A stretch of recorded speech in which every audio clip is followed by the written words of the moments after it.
Can't remember. I don't remember having white buttons.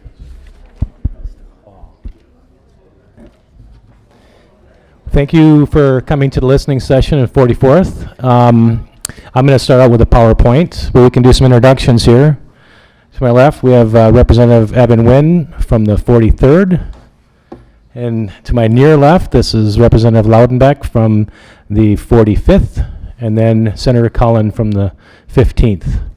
Like I said, I'm going to step up and start a PowerPoint. After I'm done, we're going to go over some of the issues with the budget coming up, and then we'll take questions and listen. Okay?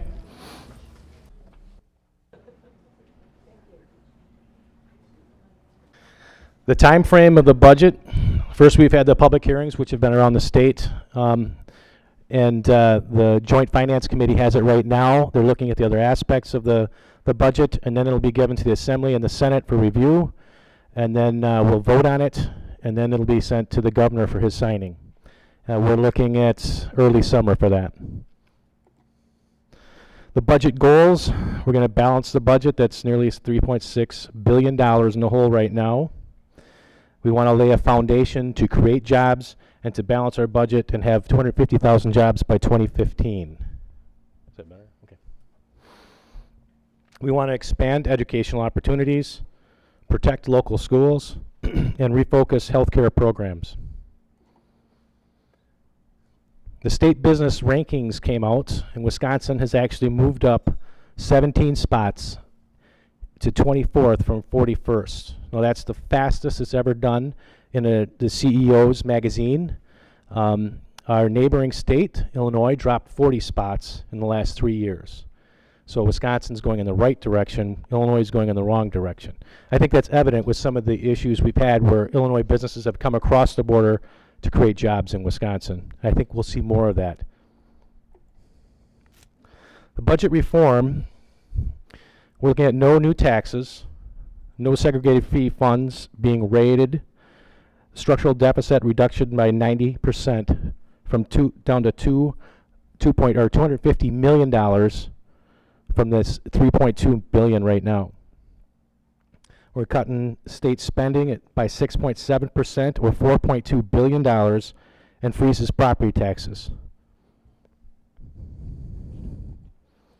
Money in the budget review reduces the structural deficit. Oops, I'm sorry. As you can see, the structural deficit has gone up and up and up in all of the Republican and Democrat-led legislative body and governor. From 97, it goes up, and then in McCallum, a Republican, went way up, came back down, and it started climbing back up again. Now this is what the projection is after 2015, and that's a substantial change. Levy limits, keeping property tax bills under control. This is what we're looking at, and this is what would have happened had we not made these cuts.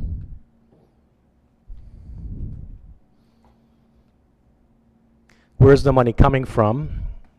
General purpose revenue for the fiscal year, program revenue, 29% is federal revenue, and 12% is segregated funds.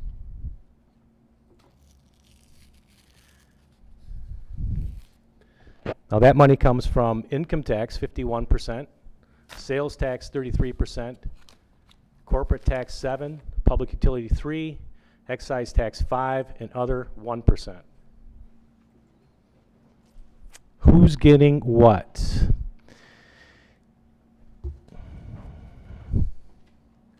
Aids to individuals, 22%. The university system gets 7%. Corrections gets 7%. All other state operations, 13%. And local assistance, 51% of the budget. These are the 10 largest general purpose revenue programs. School aids, medical assistance, corrections, University of Wisconsin system are some of the big ones. They take up a lot of the state revenue. State property tax credits, shared revenue, homestead earned income tax, and others down here. If I'm going too fast, just raise your hand. Medical assistance, Medicaid, Badger Care Plus, family care, and senior care. Senior care, the GOP consensus is to keep senior care intact and leave it the way it is. We will search the budget for $15 million to not make any cuts or changes to senior care. The initial budget proposal called for shifting some of the costs associated with senior care to federally administered Medicare Part D program, and we've decided that we're not going to put that in the budget. Medicaid assistance, stats 20% of the states is enrolled in these programs. 1/3 of Wisconsin's children are enrolled, and costs have increased by 50%. A lot of the things that we're cutting in shared revenue and coming back to the local areas, that money is being shifted into medical assistance to keep that afloat so people still have their medical coverage.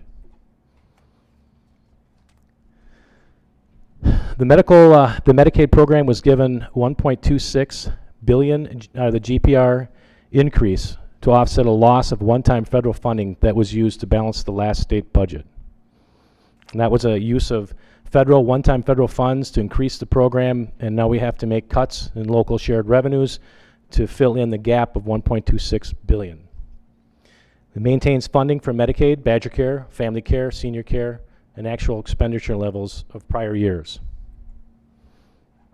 Medical assistance, federal stimulus money is no longer available, like I mentioned earlier, to make up the difference. So Medicaid assistance programs are unsustainable, need to be reformed without damaging the benefits that citizens need.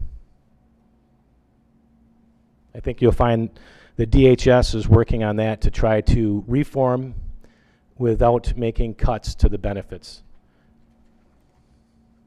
Education reduces state aid to the schools while providing management tools and flexibility to adjust to funding difficulties. Right now I have an amendment that I submitted into the budget to enable a district like Janesville to open up their contract and negotiate with the union to pull 5.8% out for the contribution for retirements and not touch anything else in the budget or in their contract. And this will allow the city of Janesville to save $3.5 million over a year. And it would save teachers' jobs and cut down on class size. The governor has made an agenda of his for third grade reading initiative. He believes, like most, that you have to have a proficient reading level at third grade. So he's increasing accountability in our education system and to try to make sure that every third grader, whether it's in Janesville, Milwaukee, Madison, have the same abilities at third grade. Other education changes, $275 increase per student per year. Moves back open enrollment deadline from February to April, allowing parents more flexibility. Open enrollment popularity started in 1998 and has just gone steadily up.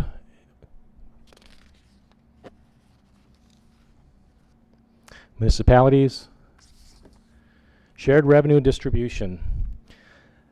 When the cities get the shared revenue, 60% of that is used in pensions and wages for public workers, which leaves 40 cents on the dollar to cover the demands that taxpayers ask for from their city. We've got to change that. We've got to get that closer to a 50-50 to make the taxpayers be able to get the services that they demand when they pay their taxes. Cuts to municipal aid, but gives them tools to balance their budget. It's worked in some places, but they've also handcuffed some of them because fire and police are not included in the pension and insurance. So we've got to look at that, and I am in the process of looking at that with joint finance for the city of Janesville, particularly because we were hit extra hard here in Janesville. We got a 23% cut compared to, say, Beloit at 2.5%. That's a difference that is kind of hard to swallow for me. So I'm working with joint finance to see if we can alleviate that somehow. Property taxes have risen as share of personal income in the past 10 years.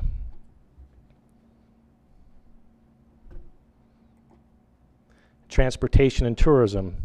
Transportation stops the practice of raiding the transportation fund We just had one come through our Transportation Committee, a bill that's going to make it a constitutional amendment so that you can't take from the Transportation Fund unless it's for a designated transportation issue. And I think that's important because the fund has been raided in the last few years, and that's why we've got cities with streets and highways that are bad with potholes. They have no money to replace it and fix them. So I think this constitutional amendment is a step in the right direction.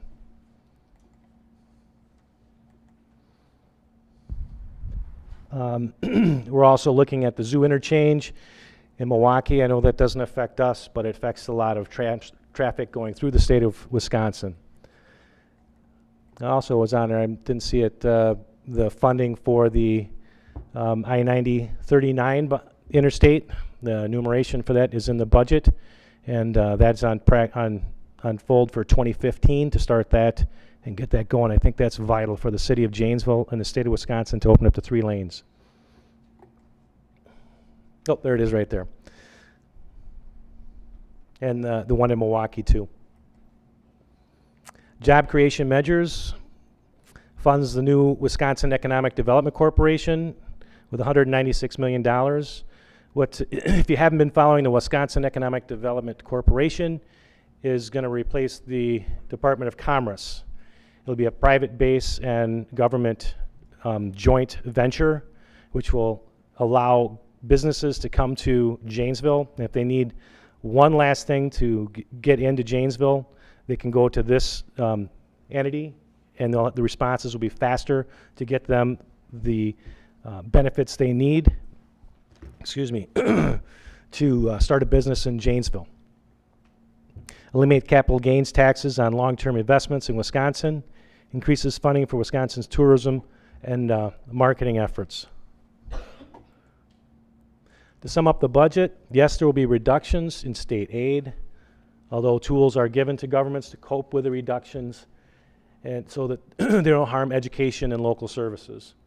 And unfortunately, in some of the school districts, they haven't been able to use those tools because they're still in their contracts, but once their contracts expire, they'll be able to use those tools. I'm working with Janesville School District to do something special for them. Employee contributions and fringe benefits. The WRS, the benefit savings to the state of Wisconsin would be $300 million a year for contributions in pension and changes in the healthcare system. That's huge. We're going to be repealing regulations that are affecting businesses, giving them greater flexibility. Enhancing education for all ages, Medicaid program reform without damaging benefits, preserving our infrastructure and our environment, ensuring public safety, and continue to develop Wisconsin business and tourism. I think she's handing out questions up there, so I'm going to move up there and we can take questions and listen. That's what we're here for.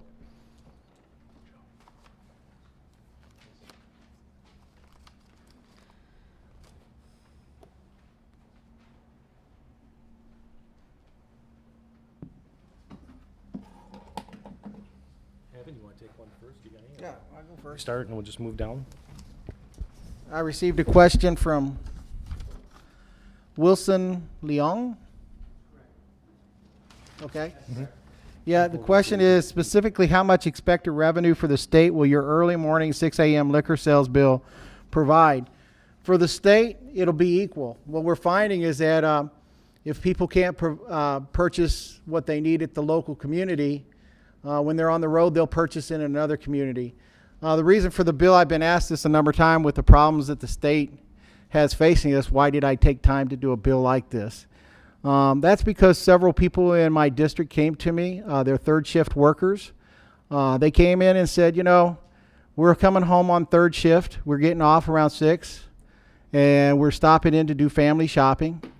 They were nurses, picking up groceries for the entire family, and they wanted to pick up a bottle of wine, and they can't. First shift workers don't have to face that. We get off around 5 o'clock. We stop at Century, Piggly Wiggly, and pick and save, and we can do that. Right now, liquor bars and restaurants can sell liquor to be consumed on premises at 6 a.m. My bill doesn't touch Class B licenses. Those are the bars and restaurants.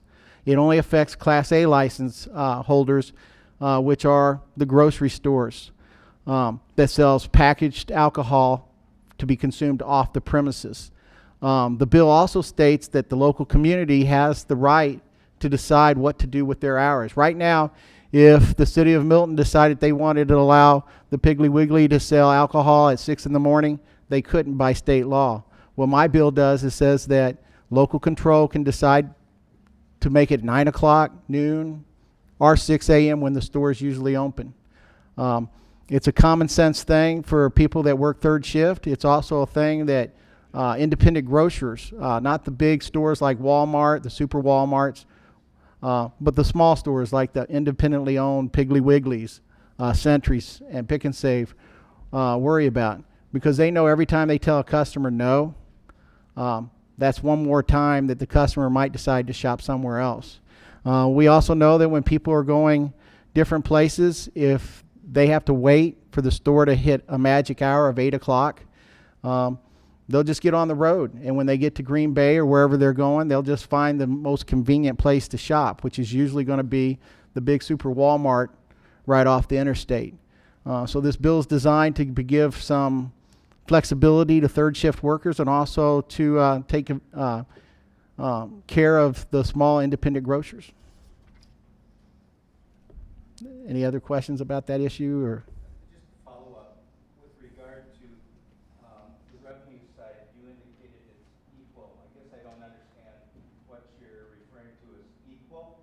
well, for instance, let's say I'm going to stop at the Sentry in Whitewater on my way up to my cabin in northern Wisconsin, and it's 7:45. I might decide to stay and buy that 6-pack of beer there in Whitewater. Or let's say it's 6:45. I might decide not to buy it there in Whitewater, but go up to Toma and buy it there. The sales tax on the alcohol will be paid to the state, whether I purchase it in Whitewater or Toma. The state will still receive their state sales tax. However, the business will be impacted that Sentry and Whitewater, my local grocer, won't receive the profit, but the store in Toma will. So it equals itself out for the state, because the state's going to collect the sales tax no matter where they buy it in the state of Wisconsin. I don't think too many people drive down to Illinois or over to Minnesota or into Michigan to buy it. It's just going to stay pretty much in Wisconsin. I guess my major concern would be adding an additional 2 hours, especially in the morning, when a majority of people, and I certainly understand the third shift workers, in the majority, a lot of folks go to work, children go to school. Do we actually need 2 hours to offer another incentive for people to possibly become intoxicated before work, before school, and possibly carry over into those particular environments? Well, right now they have that opportunity to stop at any bar that's open at 6 in the morning and drink a beverage, buy glass or buy bottle, and then get in their car and drive. Grocery stores, most people don't buy something at a grocery store, go out into the parking lot and consume it there. They usually take it home. I mean, I'm always concerned about people drinking and driving, but you're never, unless we go to prohibition, people are always going to be able to find the opportunity to buy alcohol. So this was a convenience issue for third shift workers. It also provides equality to grocery store owners, because if people really want to buy something, instead of buying it at the Piggly Wiggly, they could stop at the local bar, and based on ordinances in the city, they'd be able to purchase their alcohol to carry out in some places. But like I said, this is all comes back to local control. If the city of Milton decides they don't want to sell alcohol on Sundays, they don't want to sell it before noon, they'll have that opportunity to set by local control. But it gives those communities who decide, we want to give our grocers an opportunity to sell alcohol when they open. It gives them that opportunity and gets the state out of dictating to the entire state of Wisconsin what to do for business.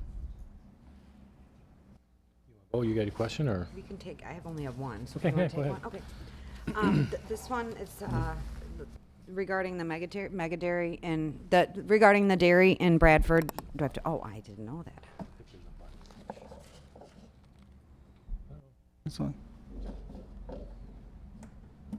Which button is for her? I can just talk really loud. If that's, can everyone hear me okay? Okay. This is a question regarding the dairy that is being proposed in Bradford Township. There was a DNR hearing earlier this week I attended at the Rock County Fairgrounds. I can back up a little bit. There's not really a question for me. It just, I guess, if people want to comment on what my role is in basically the livestock siting process. Back in August, during the campaign process, I attended a couple meetings in Bradford Township, including an introduction from the person that was planning to build the dairy. So I've certainly been following this from the beginning and paying attention to what kind of proposals were going forward, what different town board members were saying about it, and what the community in general was talking about. And it certainly heard some pros and some cons from those groups. The state's role is very limited with regards to what the legislature can do. There's a livestock siting rule. It was created in 2003. It took 2 to 3 years to write the rule. It was then implemented in 2006. And in 2010, a rules review process was conducted. So over the basically what the livestock siting rule is saying is that the same standards will be applied to large-scale animal operations across the state. Each town doesn't have the burden of specifically determining whether the facility meets the state's criteria, nor is it able to really create its own criteria, except with regards to certain things like odor control. So, following those processes, I had a lot of contact about this when I first got elected and made sure that I reached out to the DNR to tell them this is happening in my community. I'm the representative from the 45th. I would ask that you would answer the questions that my constituents have to the best of your ability. And then on the other side, I agreed to ask my constituents to frame their questions in a context that the DNR could possibly answer. The DNR can't tell you what the effect is going to be on your property value, but they can tell you where did you come up with a number on how many gallons per day of water used. This is they're technical people. They're really just looking at this from the matter of science related to what's going to happen in the watershed and things of that nature. The spray pivot, the center pivot sprayers were certainly a concern. Saw what happened in Johnstown, followed up with that, talked to legislative council about it, talked to the town about it, and followed what was going on in the media, and also so with the end result with the Rock County Health Department study that those pivot sprayers were removed from the permit, and if they were to be implemented at a later date would require a permit modification. All of those things happen outside of the legislative process. Our role, if there is a role for me, and I have been very open with this, concerned citizens groups and also with the town, there are some things that came out of the rules review process, such as asking if the process could include an additional financial contribution on behalf of the permittee to the town, because the town of Bradford accrued some significant expenses associated with reviewing the permit. They had consultants, they had lawyers, and the permit fee isn't enough to cover that. And other towns across the state have experienced that. So the great thing about, for me, being in the legislature, this is the first one that's gone in the 45th, but we have colleagues from other parts of the state that have gone through this. And certainly there have been strong opinions on each side, but to also ask what were people's major questions, what seemed to be the concerns that maybe we can correct if we go through a rules revision process, and things like that. Things like giving towns a little bit more, making the town not have a financial burden to approve the permit. And there were a few other things that came out of the permit review process that will go through the Ag Committee. And I've been working with Bradford to try to address their concerns from a town standpoint and what the state can do to correct that. But from an overall approval standpoint, it's not something that the legislature has any control over at this point.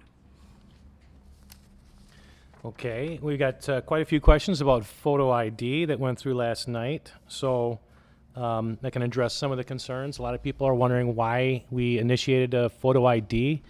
I think that we saw an article in the paper from Milwaukee where they had 4,000 cases of photo ID or of votes that were cast over the amount of people that lived in the area. So I believe there is some corruption. It may not happen in Janesville or Rock County, but when you have it in the bigger cities on a statewide election, it's going to wipe out votes in Janesville and Beloit and stuff like that. And I guess my thought is how much voter corruption is acceptable? How many votes corrupted are acceptable? Yeah. Can you be more precise about that 4,000 forward? What article did that come from? I can give you, I can send it to you if you want. Yes, please. Which one's yours? Oh, no, I'm, Why don't you leave your email address, and I'll forward you a copy of the article. No problem. Anyone else would want to see a copy of that, I'll forward that off to you. No problem. Yeah. And Well, I Amy's have got it. but I I'll have forward it it off somewhere to you, in then here, you can but it have was it. 2005. No problem. I guess, and there's a lot of concern about the poor not being able to vote, but with the bill that we passed, we're going to issue free IDs, state IDs, to people who can't afford them.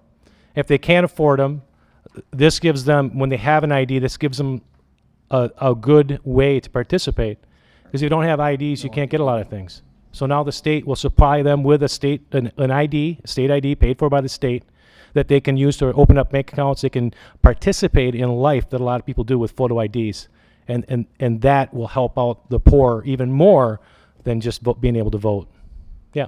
How do the people have, what documentation do they have to show you? How do they show you that they can't afford that? Are you going to be asking for paperwork that they can't afford? I think they just have to ask the DMV. No, I just think they have to ask the DMV. for Yeah. ID. Yep.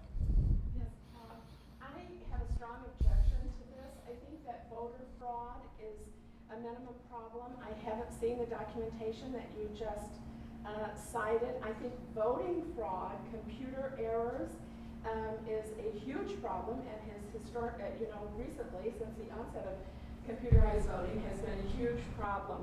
I wonder if you considered the cost to Rock County and if you worked with Lori Stotler on this and discussed, any of you discussed forecasting your vote. I wonder if you're aware of the very limited hours that the DMV has. I personally have stood in line 2 hours.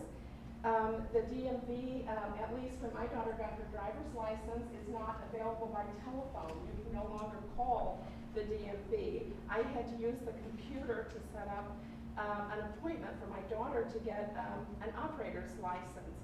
Many people are scheduling their appointments in nearby counties because they can't get into their county to the DMV. Mm-hmm. A lot of my opposition to Walker's plans and to the current Republican plans had to do with the fact that I grew up in Appalachia, in what I call a third world state, and I don't want to see Wisconsin become a third world state. And I knew people personally, elderly people who hitchhiked for transportation. Mm-hmm. Hitchhiked for transportation. Poor people in inner cities who transferred 2 buses and who, if they miss 1 day on their job, are going to lose their job, cannot afford to take 2 buses and stand in line 2 hours and get child care to get a photo ID for a problem that is nothing compared to the computer problems that we have with voting. I guess I understand your concerns, and so, okay. Ask you if you, what your estimate of the cost of this to Rock County will be. Okay, I've talked to Lori Stotler about it, and I've also talked to many poll workers when I knocked on doors. And the poll workers, that was one of their biggest concerns to me, is they pleaded with me, please initiate photo ID, because it would make our job so much easier. The poll workers, the people that sit there and sit all day long at the table, said if we had a photo ID, you'd hand the photo to them, and they could look up the name. It would save a lot of time. So that's the poll workers are telling me that.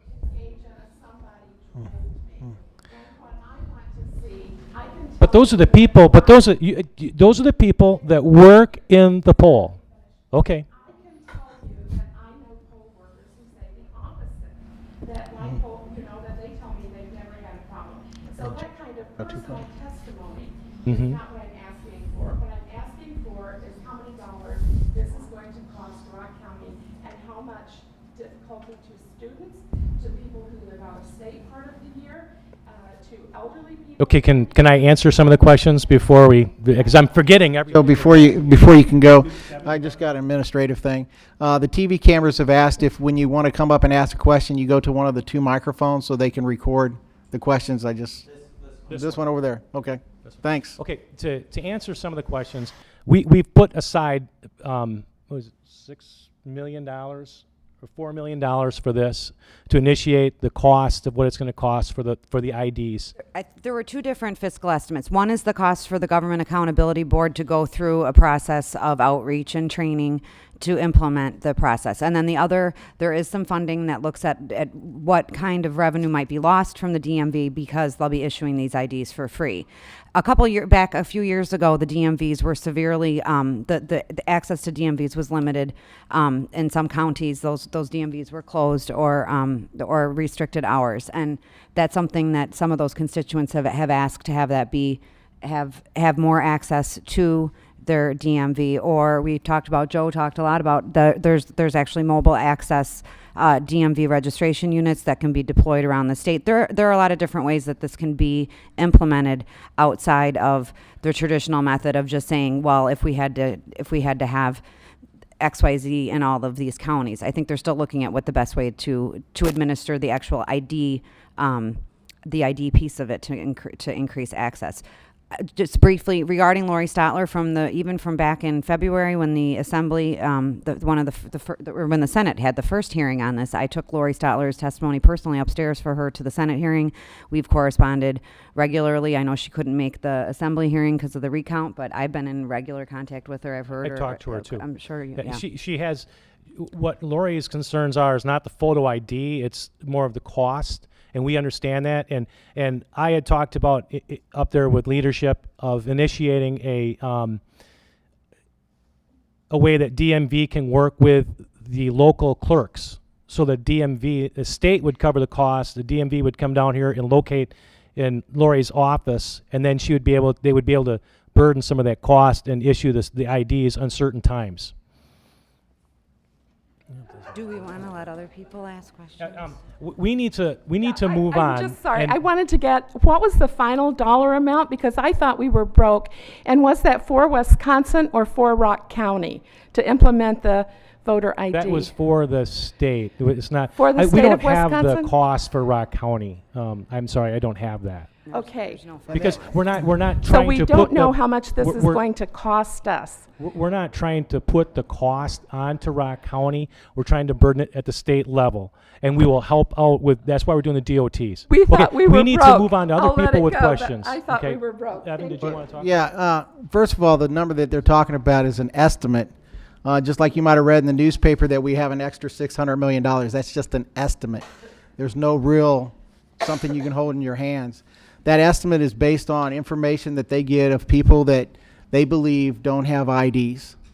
But you know, we do have problems when I sit there and I listen to the testimony at the hearings both the Senate have had and the Assembly. And you have a poll worker who says, after I did my shift, I went over to vote, and they told me I already voted. When I hear a man tell me that his son was going to vote for the first time at 18 and found out somebody had already voted in his name. When I have another person say that they went and checked their maiden name in Racine, and that person's maiden name had voted in the past elections when she wasn't living in Racine. So we do know that problems occur. And I'll be honest with you. That bill that we passed yesterday won't solve every problem. It's the first start. But when you have somebody say that they can't vote because somebody's already voted in their name, that's a problem, and we have to take that into consideration. The bill is very comprehensive in allowing people overseas, military to use their IDs, multiple forms, people that are in senior citizen homes, people that are incapacitated. There's a lot of exemptions for people not to have a photo ID, and what type of IDs they can use is multiple IDs. But you know, we'll see. If this turns out that there's a lot of people that can't get IDs, then we'll have to adapt and adjust. Jim, did you want to say something? Yeah, I don't, is this turned on or not? I don't know. I think it is on. Well, I'd hope to listen, but as long as we're going to be talking a lot, I feel an obligation to provide some balance to this issue. This has been marketed, I would say, relatively successfully as a voter ID bill. And it is hard for me to find anyone in Wisconsin who would say people shouldn't have to be who they are when they vote. They ought to be able to show who they are. They shouldn't be fraudulent. But But to say that we have fraud problems because there's an article in the paper that says something, this bill has been marketed as a voter ID bill. There are many, many things in this bill that have nothing to do with voter ID, but have to do with reducing voter turnout and voter suppression. It's really a voter confusion bill. And let me share with you why, so that you don't think I'm just uttering those words. Today, you can vote 30 days in advance. This bill, for whatever reason, apparently to reduce fraud, says in one version you can only vote 14 days in advance. Another version is only 21 days in advance. But why were we having fraud because people had 30 days in advance to vote? I don't think so. So much of this has little to do with Lori Stoutler's problems and her funding issues that she's going to have. You've been able to vote by absentee ballot up to the day before the election, Monday. This bill moves that back to the previous Friday. I don't know what fraud starts between Friday and Monday, but I do know that people who work in different jobs, have employers, they think they're going to be in town Tuesday, they're going to vote Tuesday, and so they don't vote, have an absentee ballot. Monday, their boss says, you got to be in Baltimore tomorrow. Tomorrow, I can cast the absentee ballot. No, that closed last Friday now under the new laws. You can't vote on Monday. There's no more straight party voting. I don't know what that has to do with fraud. The fact is that statewide, more Republicans cast straight party votes last November than Democrats. But if it was the other way around, I don't know what it would have to do with anything. Straight party voting tends to follow the voting pattern of the county. The county votes Republican by majority, there'll be more Republican straight party votes. If the county is more of a Democratic county, there'll be more Democratic straight party votes. I don't know what that has to do with voter fraud, other than the belief that by some, apparently, that some people who vote straight party tickets are somehow better qualified to vote than others who vote with a straight party ticket. I don't understand that. The ultimate, and then this bill is going to have partially in effect for these state senate recall elections, but then fully in effect for 2012. One of the things that's going to absolutely confuse voters is this bill says, as passed, that if you need to have a voter ID, you have to have a voter identification card to vote in these state senate special elections. That's what the bill says. But then the bill goes on to say, if you don't have it with you, you can vote anyway. But you got to have it for sure in 2012. Now, what is that going to do to voters? That you can't. I don't have a card, so I no sense of going down there. But if you go down there, they're going to say, well, even though you don't have one, you can vote this time in these state senate special elections. And then we get the college kids. We want kids to go to college to get an education so they can get good jobs. But now that they're at college, we want to make it more difficult for them to vote. We say, well, put their address on their college ID card. Well, their college ID card has a strip on it which allows them to enter their residence hall. There isn't room on the card, nor does the university want to put an address on a card, because now there's no address on the card. You lose your card, and there's no address on it. They don't know what dorm you can use the strip to get into. Addresses on the card, you'll know what one to get into. Right now, a student gets a college ID card for the time they're in college. This bill says they got to get a new one every 2 years. This bill goes on and on and on, far beyond anything to do with voter ID. But it's sold as voter ID, and it's not a voter ID bill, and there's no proof that there's a problem. This nation's had a history of moving towards more people voting since George Washington's time. And 230 years of history is towards more people being able to vote. We now let women vote. Isn't that wonderful? We let minorities vote. We let people who don't own property vote. We let people who don't belong to the correct church vote. Those are all things that did not, when you voted for George Washington in 1788, you had to be a white male, own property, and belong to the proper church, which was a way of keeping Catholics from voting, by the way. 200 years of progress, and now we are going to have the most restrictive voter ID bill, if you want to call it that, in the nation. the most restrictive, this bill that passed last night. I think the public has to understand as much as is possible that this is a broad bill that does all kinds of things. It isn't just about an ID card. And these handling is the Department of Motor Vehicle offices. Some are open once a week in rural areas. Some are open once a month. And you're supposed to get there in 3 days after you vote to get back. I'll stop, but I could go on and on about this bill. I also will say that I didn't see anything that was completely inaccurate in your slideshow, but there's an awful lot of the rest of the story, as they say. You said that this budget cuts $4.2 billion out of the budget. There's a 6.7% decrease in spending. That is only because the proposal in the budget is a privatized University of Wisconsin-Madison. And so when you privatize them and put them as a separate authority, it takes $4.2 billion of state spending that's going to get, $4.2 billion of spending is still going to occur. It's just no longer in the state budget. The state budget actually, if you take the University of Wisconsin-Madison issue out, the state budget spending goes up by 1%. And when you say that Medicaid, Badger Care, and those programs are going to be funded at the level of previous years, which your slide says, the only way that can happen is if you do one of three things. You reduce dramatically the payments to providers who provide the health care to the people who are in the program. That's one way you can do it. I don't think we're going to see this legislature do that. You can reduce the benefits that are covered, so that there's fewer benefits covered, or you can raise the eligibility to be in the program to reduce people that are in it. But you cannot run Medicaid, Badger Care, senior care at the same level of spending as previous years unless you do one of those three things, which this administration may be willing to do.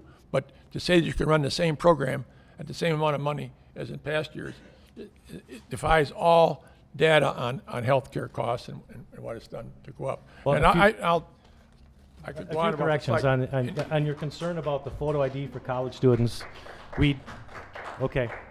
We did hear that concern, and we did address that. We did not put require the addresses on the college IDs, because it also allowed them to steal, if they lose it, to come into their dorm. And we saw that safety concern, and we did not put that in the bill. So that's not in the bill, and that's a step. require a second ID for them, though. No, we don't. Just they a don't. student They have ID and a signature. student ID and a receipt that they paid for their schooling. That's what we require for them.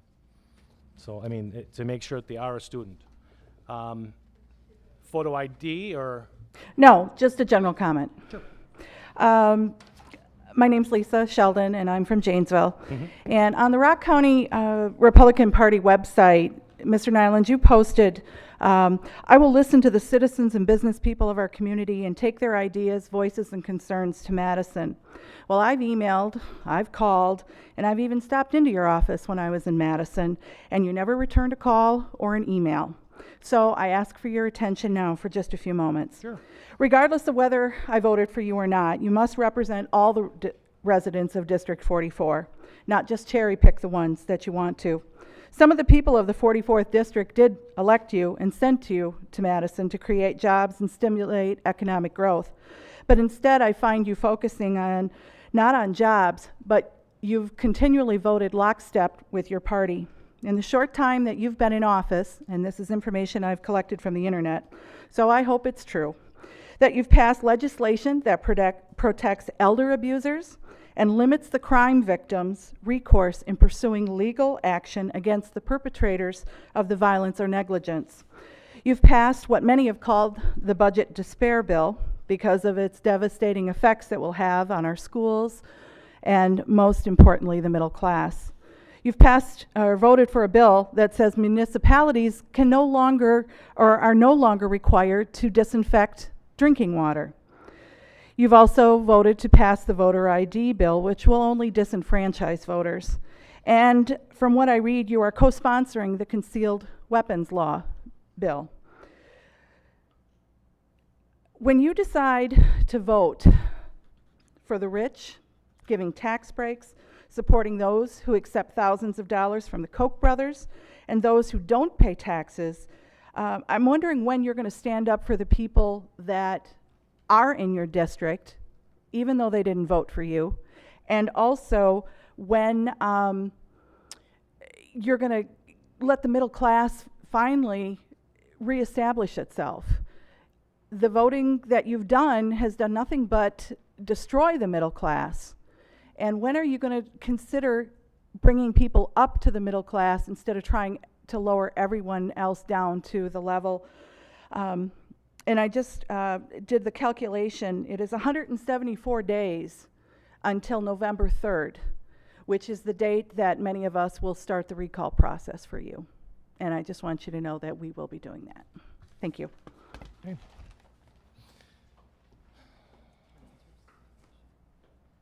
I guess I can answer a couple of things. We did pass tax credits for businesses in the beginning. I think Senator Cullen signed some of those too, voted for some of those to bring businesses back to the state of Wisconsin. We didn't give them carte blanche tax credits or tax breaks. We issued that they have to create a job. If they create a job, they get a tax break, a tax credit. And that is how you generate businesses. Right now, as we speak, if we keep raising our taxes, right now as we speak, we've got states like Alabama, Georgia, Tennessee up here recruiting businesses to leave Wisconsin. So if we raise taxes on businesses like we did the last time around, then we're going to lose more businesses to states like that or other countries. And we can't afford that. We can't afford to lose any more jobs. We have to change things to bring businesses back in here. And by issuing a $2,000 tax credit for somebody to create a job, if they create the job and the person is on the employment records, I think that's a pretty good shake for a $35,000 a year job. And that's how you start to bring businesses back for the middle class. Do you want to add on anything? No? Well, I'll talk about the water bill. I voted for the water bill because basically it said in places in Wisconsin that has perfectly good water, that's being tested is perfectly good water, you put a mandate for them to add chlorine.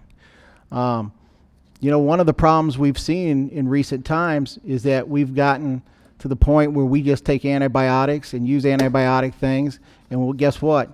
We become resistant to some forms of bacteria that are now resistant to antibiotics. If a water system is pure enough that it doesn't need chlorine, why should we add more chlorine? Residual effect of?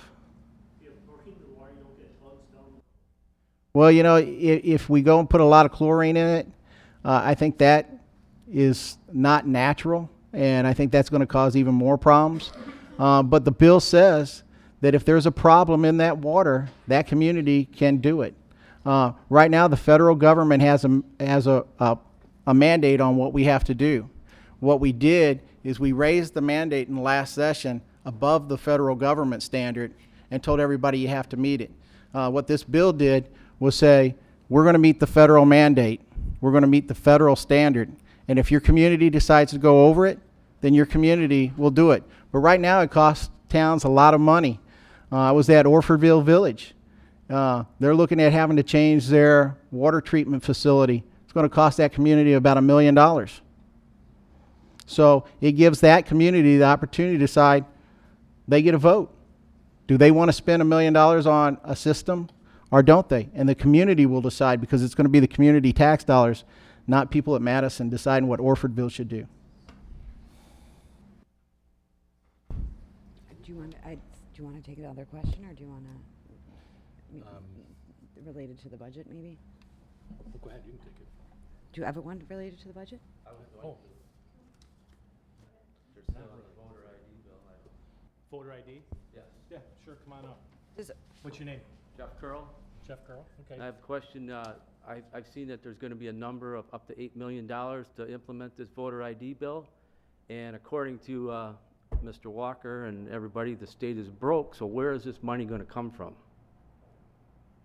That comes from the Department of Transportation.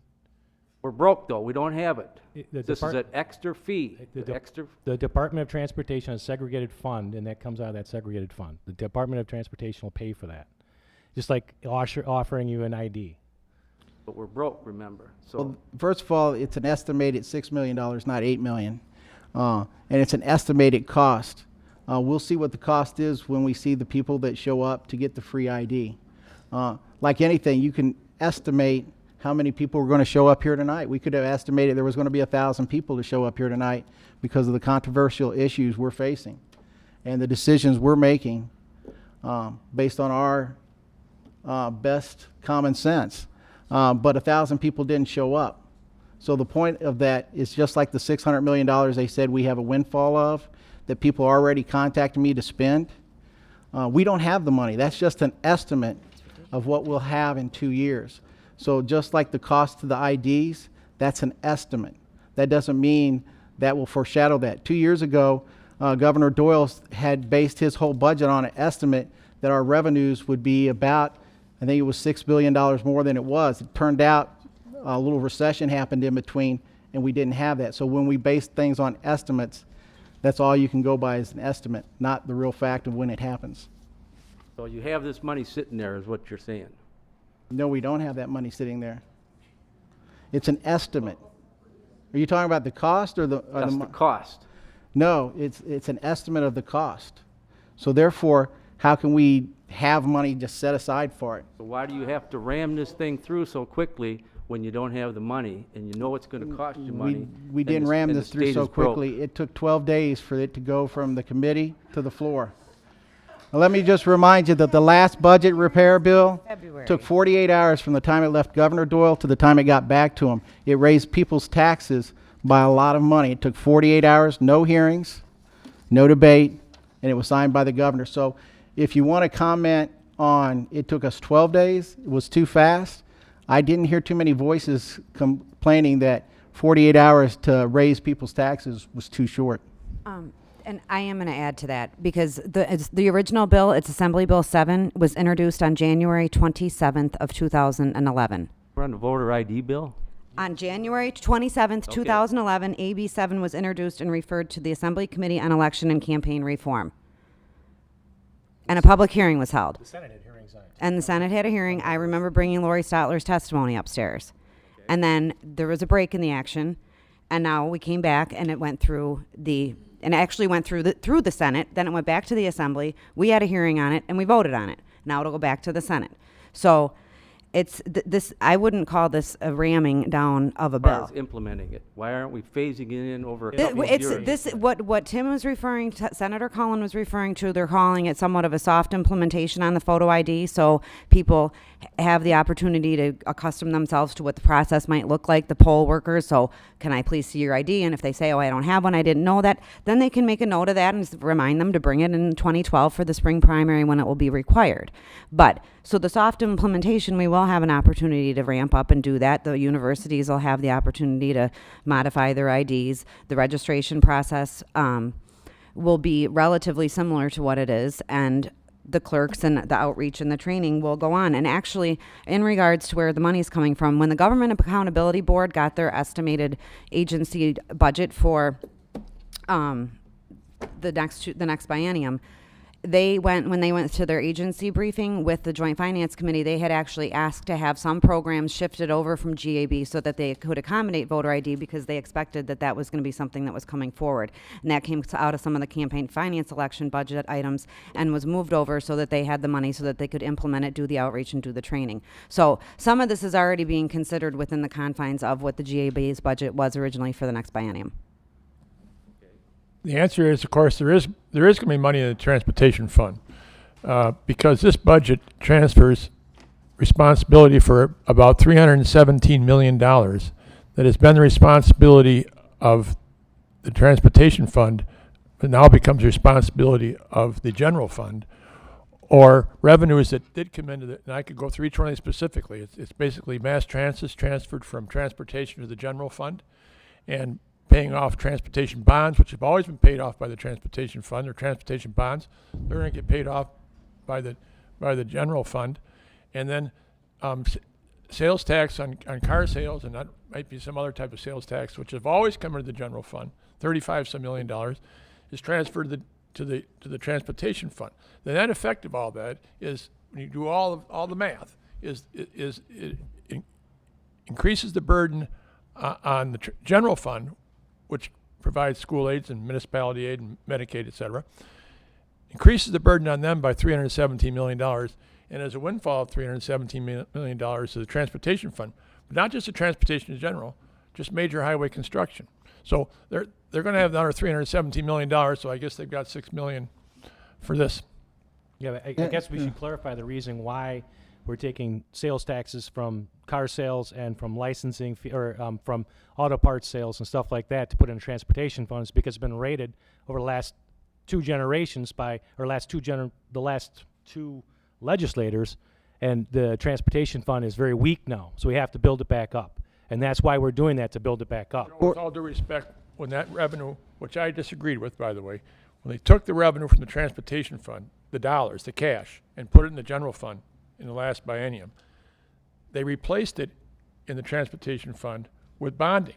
So the transportation fund still had its money, they just didn't have cash, they had bonding money. And now, with all the concern about taking money out of the transportation fund, there's no problem with taking money out of the general fund to give the transportation. So that agency wasn't depleted in dollars, it just switched from cash to bonds. And now their concern was they'd have to pay off the bonds. Well, now this budget says you don't have to pay off the bonds either. The general fund is going to pay off the bonds as well. But it's the only part of the state government that gets any kind of a huge boost. And it's the boost to the tune of $317 million, which is 3 times the cut in shared revenue, for example. It's it's 3/4 of what the 1-year cut is in school aids. So, I mean, But I think you also have to look. I came here to listen, but I can't let your explanations go unanswered. Can I add something about transit? Because we do have a question on it. Or did you want Well, I was just going to say, over the past 2 years, we were told stimulus money was supposed to go to shovel-ready projects like building bridges, roads, that would stimulate our economy. So the budget actually puts money into building bridges and roads. I just wanted to add, to follow up on something Tim said about the moving the money from the transit, the transit money from the transportation fund, because we do have a question on that from Sam. And that is something that I've talked to the transit director in Beloit about quite a bit, and I've expressed my concerns to the chairman of the transportation committee. I know he feels he doesn't like it either. So I'm not. I just want to make it clear that this is the budget as it is. I would like to see transit money remain in the transportation fund. I would also like to see options for transit systems to make sure that we are retaining their ability to get federal funding based on the budget repair bill and some concerns that federal transportation funds are at risk because of the collective bargaining changes that were made for transit workers. And that was, I think, one of my first budget motions was to make sure that we were able to restore those privileges if it comes down to that with the federal funding, to not put us in the position where we're risking our federal funding, and to not put us in a position where we're moving transit funds out of transportation. And I know that Jerry Petrowski, the chair of the transportation committee, agrees with me on those two things. I don't know if that's going to happen, but certainly transit in Beloit and Janesville is critically important to the communities independently and to how they connect with each other, Black Hawk Tech and everything in between. And when we had the listening session in Beloit, we heard some pretty great testimony from people that use transit, and I will certainly support the efforts to keep that. It's something that we need in an urban area. It's something that people use to get to work, and I understand that. Did you have anything on transit? Well, yeah, the transit also, we're working on that because there's another concern about the collective bargaining privileges that with the bus drivers, if the law goes through, then the federal government could take the $900,000 that comes to the city of Janesville for transit, and that's the last thing we would like to see. We want to see. So we're working with DOT to see if we can work something out so we don't lose that. That's the last thing we want to lose, because we want to maintain the transportation. But there's probably going to be some cuts to transportation, but we don't want to see huge cuts because we understand people use it, especially the blind. We heard many testimonies from the blind school, and they really utilize that, and it's a good form of transportation for them, so we want to keep that. But Joy, I think we should go on to the questions because they came here to ask us questions. Concealed carry. Who's got questions about concealed carry?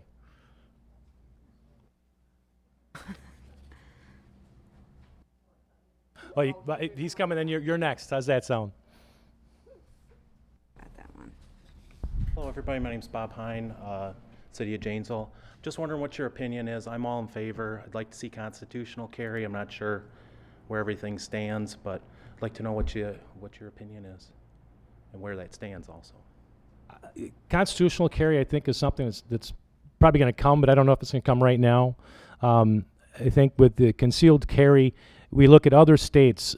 Utah, we've got a lot of instructors here in Wisconsin that teach Utah concealed carry, and we're losing. They're paying Utah for those permits.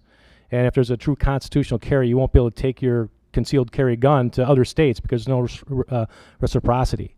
So I think we need to look at a permitting process that allows you to take your guns from state to state, and Wisconsin can be ahead of that, and Wisconsin can make revenues off the permitting for that. But I think it's the second Constitution to grant, it gives us the right to concealed carry or to bear arms, and I think it's something that's coming, and Wisconsin will have that. Amy or Evan, you want to talk? No, we'll go on the next one because we probably should speed up. Thanks, Bob. Almost everything you've talked about, I wish I could comment on. Kay Dupree, by the way. Relative to the voter ID, I keep wondering when I hear the examples of fraud, when that happened. I'm, as a poll worker, aware that the state voter registration list has made a real difference in not having people registered in duplicate places, and just would hope that any things you're putting out there as examples would be, since that was implemented and really had a chance to be in place, because otherwise This was it's irrelevant. 2004 election. Well, that's been a while ago, and the voter registration has been really ramping up since then. I know that so that GAB has not been able to clean the polling lists out like they promised, and I know they're way behind on that. So there is an issue with that too. Okay, but I will send you that. I'll send you that. We can send, and I can it's send her the email. the statewide registration list is a great thing that if it once it gets implemented, then some of your concerns are going to be addressed that way. Problem is that's going to be a big fiscal impact too, because we have to make sure that every county has the same system to communicate back and forth. I mean, it's a great philosophy, and when it comes, it's good, but we need spending maybe Yeah. $6 million. So Yeah. there you go. Yeah. Anyway, so I have a concern about that. Okay. Concealed carry in public places. I understand that there's no training, no registration. That would be the constitutional. There's two bills up there, Kay. There's constitutional and there's protection. The protection would require training and permits to conceal carry. The constitutional would not. And which one would you vote for? I believe that constitutional is important, but I would also like to see a permitting process so that people could have the training first, because a lot of people that have the training, they realize the liability of carrying a gun in concealed carry, and a lot of them don't carry their gun unless they feel they need to carry their gun. Okay. And So, I mean, I think that some of that awareness is good, but you don't want to trample on the constitutional right of people to bear arms. I'm personally totally opposed. I And I understand. think that there's an example in our community, a recent one, that shows the tragedy that can happen when people have access, such free access to guns, and aren't in a state of being able to make good decisions. And if I'm going to be in maybe if public Humphreys would have had places- some training, he may not have reacted like he did. True. or maybe if he didn't have a gun, somebody else wouldn't be dead, and he wouldn't be in prison. He couldn't prevent from having a gun, okay? And that's the problem is that this law doesn't stop the criminals from having a gun, but it allows the law-abiding citizens to carry a gun, and that's the difference. Okay. The criminals are still going to have a gun because you could consider him a criminal because he had a gun and used it like he did. And the criminals that rob your house have a gun. They didn't go to the concealed carry classes or worry about their constitutional right. They were worried about a gun. Robbed by somebody with a gun? Huh? Have As I? your- Well, yeah. it does happen quite a bit. Maybe not in Janesville here, but it does happen around the United States. Okay, another topic. Okay.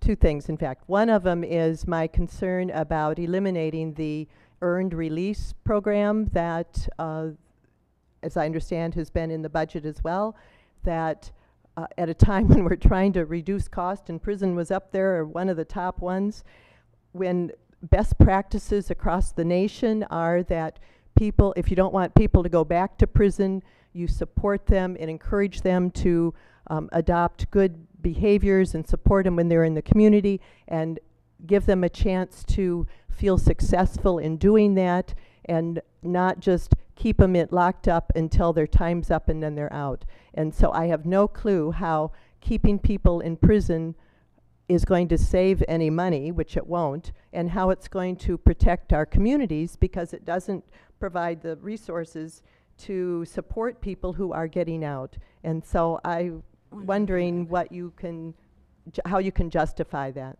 Well, I tell you, we're lucky because Senator Cullen, I think you were the Secretary of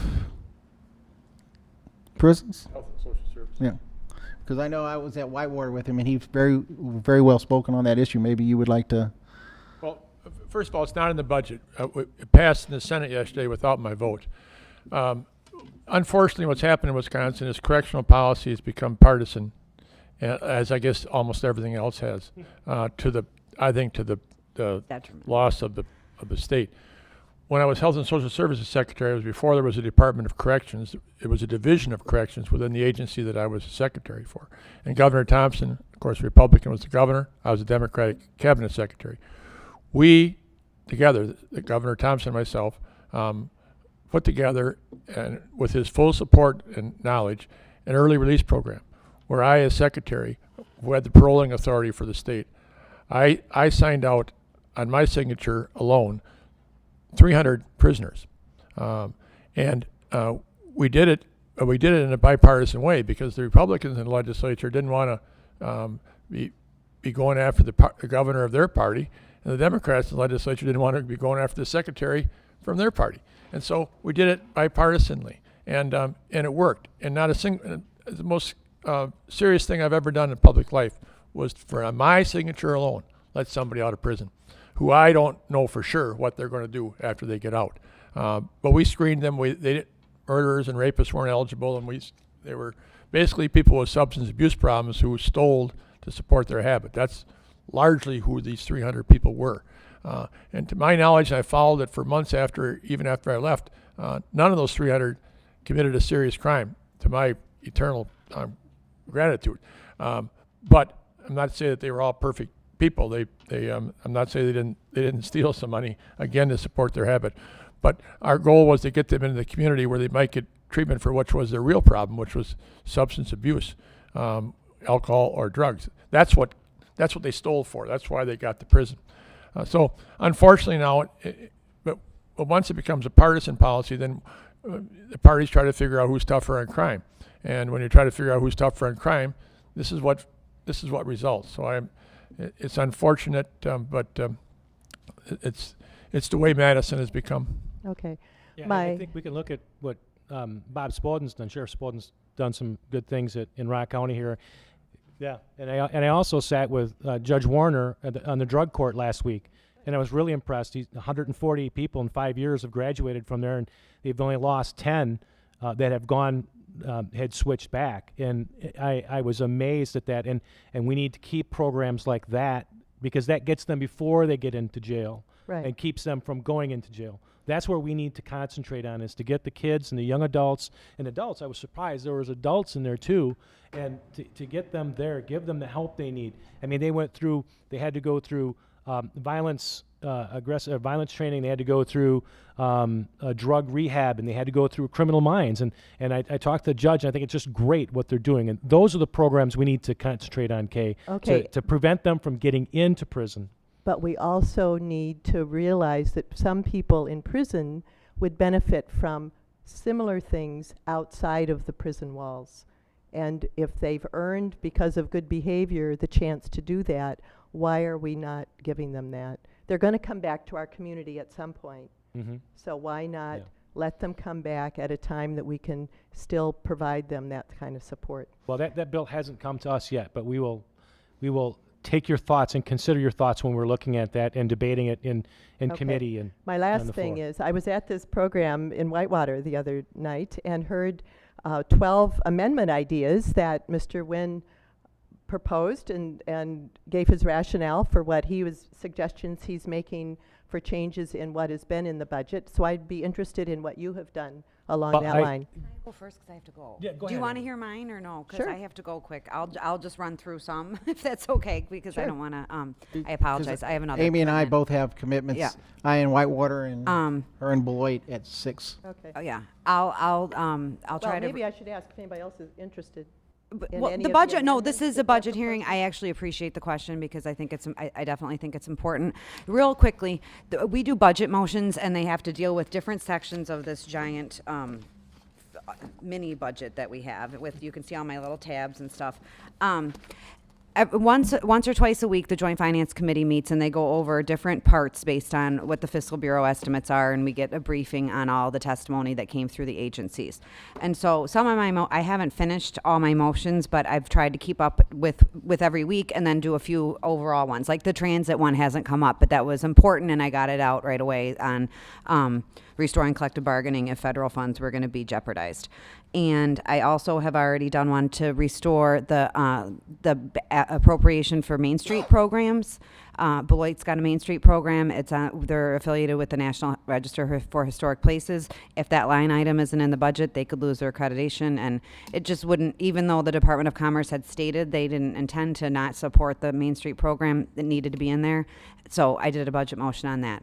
I did a budget motion to restore contraceptive coverage in major healthcare plans, and that's actually out of the budget anyway because it's policy, but it was important to me, so I did a budget motion on it. And I did a budget motion to restore go back to the original version on CCAP, the court access program that the DAs use and social services uses. There was a change in how that was going to be funded, and people felt they were comfortable with the way it was and really wanted it back the way it was. I did a budget motion on the student information system. It was a $15 million line item in the budget to create a database on teachers and students and performance that the DPI would maintain. And the state doesn't have the greatest track record of big databases and information technology projects coming in anywhere near their original budget. And I felt like that was really a pretty substantial project to try to undertake for $15 million or any amount of dollars. And so I put in a line item to delete the provision and ask DPI to do an estimate of what that database might look like. And what that actually has already gone through Joint Finance. What Joint Finance decided was they put it into a reserve account for Joint Finance, but they haven't authorized the study to actually take place. If it comes up in the next 2 years, they can agree with DPI what that could look like, and it could actually come in at that cost, maybe.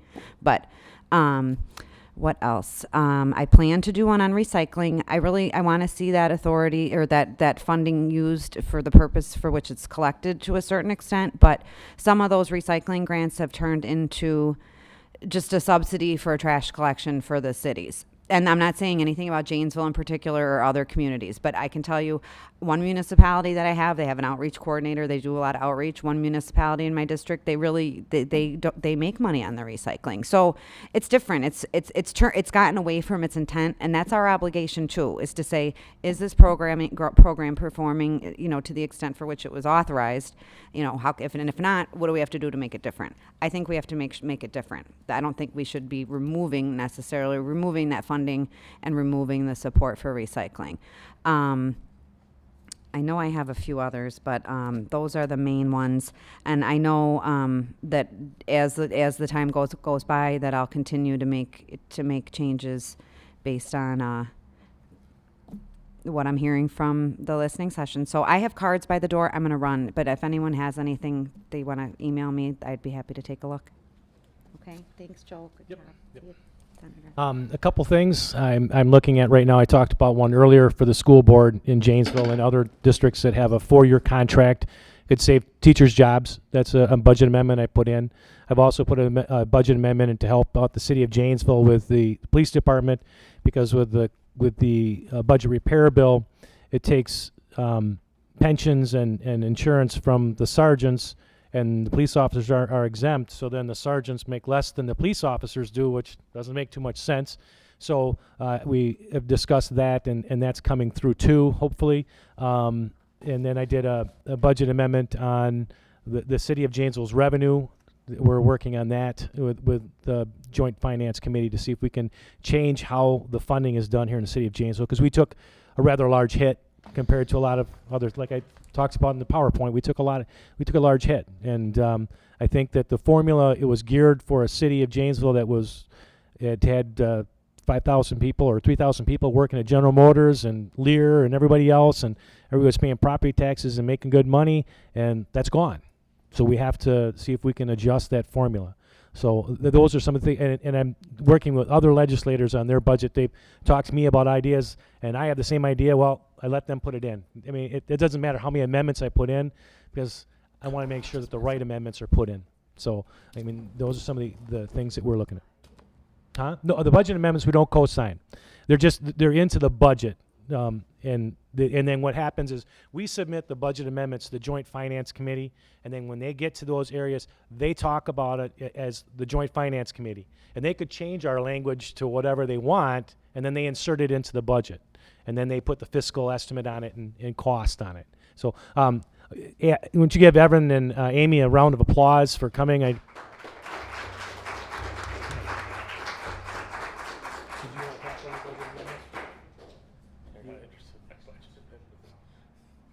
We could talk about them. They weren't interested in some language until they screamed loud enough, and then they finally started listening to them. They have no desire to have a bipartisan budget. I think largely because we'll see if I can push something. They're bigger things. It's never going to be a because you never know. No, I don't think so. Sure. Yeah, it's kind of a general question. I would have liked to have asked everyone for their opinion, but it's not about prisons, but when you were talking about prisons, it brought to mind my question, which is you were talking about programs to keep people out of prisons.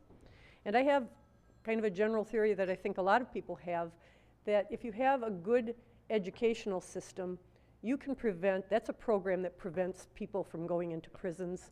And that's a long-term thing, and it can cover every student that goes into the educational system. Yeah, I think we can look at the failures in Milwaukee MPS, and we can see that the jails are full over there because of their failure of their education system over there.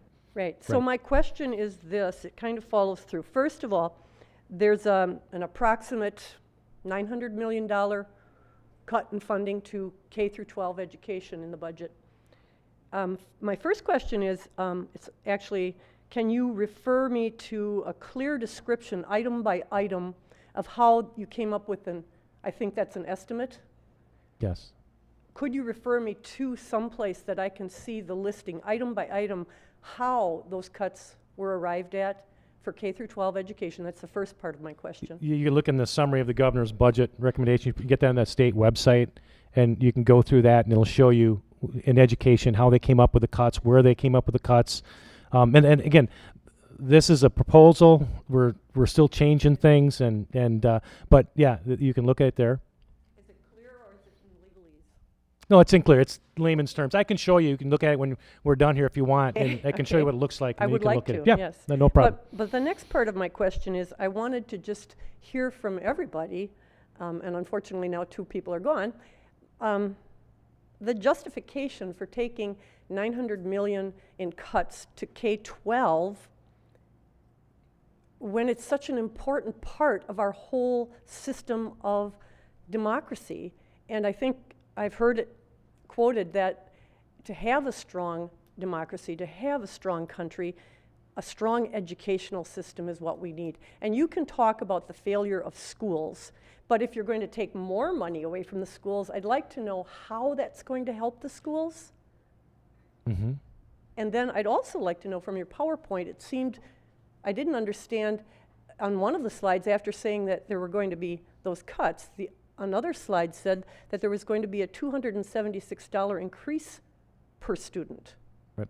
I think the governor comes to that number from the cuts in the budget repair bill allows the districts to save money to put more money towards the students, and that's where those estimates come from. And then could I hear your justification for? Yeah, I know. have to explain that one again, but could I also hear your justification for cutting that much money from K through 12? There's no other way that we could find savings to the state except by I cutting think one of the almost slides $1 we million? had was that the largest expense that the state has is education. It's also one of the and most there- important. It is, and so are some of the other issues too that we cut, and they cut across the board on everything, and.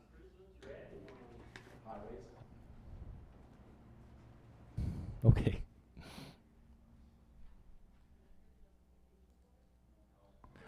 You were walking away. I didn't know if you were done or. Well, I think we've got to cut costs. We're looking at a $3.2 billion deficit. We can't raise taxes. We've got to come up with money somewhere. 5% across the board on everything has been cut. For everything across the board, except transportation, I guess we could say, but everything else has been cut. Well, if the zoo interchange is going to bring in businesses that are going to pay the salaries for the parents that send their kids to the K-12, that pay the taxes, then probably, yeah.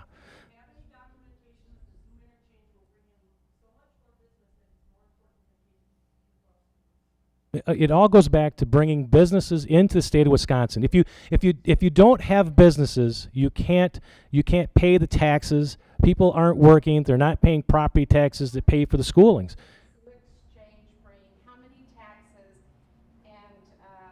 I couldn't give you those numbers right now. I mean, off the top of my head, but it's common sense that tells you if you have. Well, I guess common sense would tell you that if you don't have transportation, they say the main things to have a prosperous state is transportation, education, and good workers. And Wisconsin's got those. Whether transportation, we haven't done any work on this interstate on.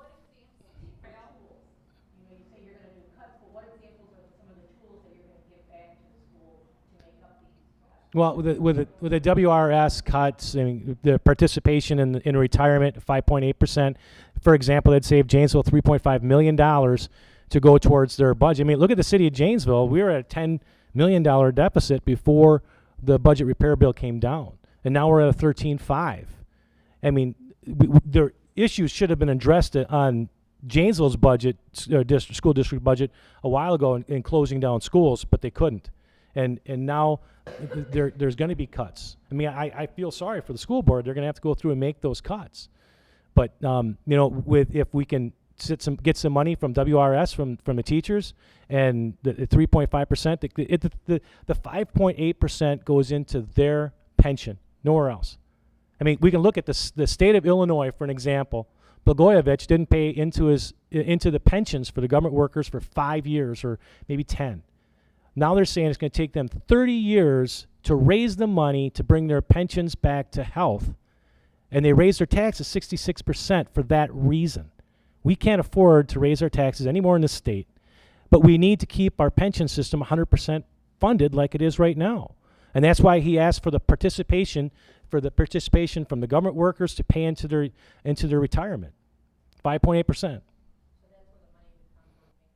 Some of the money, and some of the money would come from other issues of collective bargaining. You look at in the MPS. We can talk about MPS with the $100 million or the $1 million lawsuit they had for teachers that wanted Viagra because it was in their collective bargaining. Is that fair? I don't know. I mean, there's other issues. I mean, it's not. I don't want to single out teachers, but we can look at government workers in correctionals where they were overtime stacking. You could call in sick and 12 hours later go in, report into your take the shift later, your second shift, your day shift. Somebody who's working your day shift, so there's time and a half pay that state's paying. You go in and work your second shift straight time, plus you get sick time for that shift that you just worked because you didn't work your shift. That's overtime stacking. And you can look up some of the salaries of correctional workers, $130,000, $140,000 a year correctional, and $70,000 of it was overtime. Yeah, $70,000 of it was overtime. So that's the collective bargaining expenses that we've talked about. Next. Yes, I have a comment about the voter ID bill. Senator Cullen expressed the concerning that this was a voter suppression bill. Well, that's sort of the idea, because my mother-in-law, my father-in-law both voted after they had died. I want to see these votes suppressed. Also, my step-grandfather voted 3 times after he had died. I would like to see that kind of vote suppressed. The voter ID law would prevent that kind of vote from occurring. There was a comment earlier by one of the legislators that between 4,600 and 5,300 more ballots were cast than number of registered voters in Milwaukee. This was in 2004. This was the source of this was a study by the Milwaukee Police Department, published in 2008 and publicized in the Wall Street Journal editorial in 2010. The same report showed that 1,300 same-day voters listed addresses that did not exist. I monitored the elections, this past election, and also monitored the recall both in Greene County, Dane County, and Milwaukee County, and this still is a same problem in Milwaukee, because I had personally observed about over 100 ballots that were cast over and above the number of ballots and had to be drawn down. Now these were, because of the procedure for drawdown, these were legitimate voters who were basically disenfranchised with Milwaukee County during the recount. Were not monitoring the number of signatures on the ballot to see whether or not the ballot was a legitimate ballot or not.